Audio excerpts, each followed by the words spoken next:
జ్యోతిష్య శాస్త్రం ప్రకారం శనివారానికి ఎంతో ప్రత్యేకత ఉంది. భవిష్యోత్తర పురాణం ప్రకారం నవగ్రహాల్లో ఎంతో ముఖ్యమైన శనిదేవుడిని ఈ రోజున ఆరాధిస్తే కష్టాలను తొలగిపోయి సకల శుభాలు చేకూరుతాయని విశ్వాసం. శనివారం రోజున తెలిసి తెలియక చేసే కొన్ని పనుల వల్ల కష్టాలను కోరి తెచ్చుకుంటుంటారు. ఈ క్రమంలో శనివారం ఎలాంటి పొరపాట్లు చేయకూడదో తెలుసుకుందాం.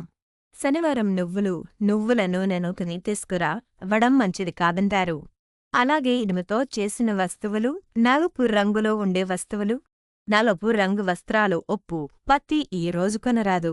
అలాగే కొత్త వాహనాలు కూడా శనివారం కొనకపోవడమే మంచిది. శనివారం తలస్నానం చేయడం సర్వదా శ్రేష్టమని పెద్దలు అంటారు. శనివారం రోజున తలస్నానం చేస్తే శనివారం భోగభాగ్యాలను పొందుతారని చెప్తారు. శనివారం పేదలను, వికలాంగులను, వృద్ధులను, దానం కోరి వచ్చిన వారిని చులకనగా చూడడం, పరుషంగా మాట్లాడడం చేయరాదు. వీలైతే వారికి ధనసహాయం చేయడం మంచిది. అంతేకాదు ఎవరితోనూ గొడవలకు, తగాదాలకు దిగకుండా ఉండడం కూడా మంచిదే.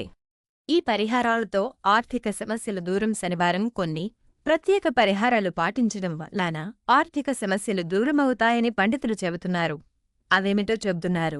అవేమిటో చూద్దాం. శనివారం ఆంజనేయ స్వామిని దర్శించాలి. నవగ్రహాలకు 9 ప్రదక్షిణాలు చేయాలి. శనికి తైలాభిషేకం చేయించడం లేదా శని సమక్షంలో నువ్వుల నూనెతో దీపం వెలిగించడం శ్రేష్టం. శ్రీ వెంకటేశ్వరస్వామి దర్శనం శుభప్రదం. రావి చెట్టు కింద సాయంకాలం సమయంలో ఆవ నూనెతో దీపాన్ని వెలిగిస్తే ఆర్థిక సమస్యలు దూరమవుతాయి. శనివారం శివాలయ సందర్శనతో అనారోగ్య సమస్యలు తొలగిపోతాయి. శనివారం అన్నదానం చేయడం వలన జీవితంలో అన్నానికి లోటుండదు. మన పెద్దలు, జ్యోతిష్య శాస్త్ర పండితులు సూచించిన విధంగా శనివారం నియమాలు పాటించి సుఖమయ జీవితాన్ని పొందుదాం.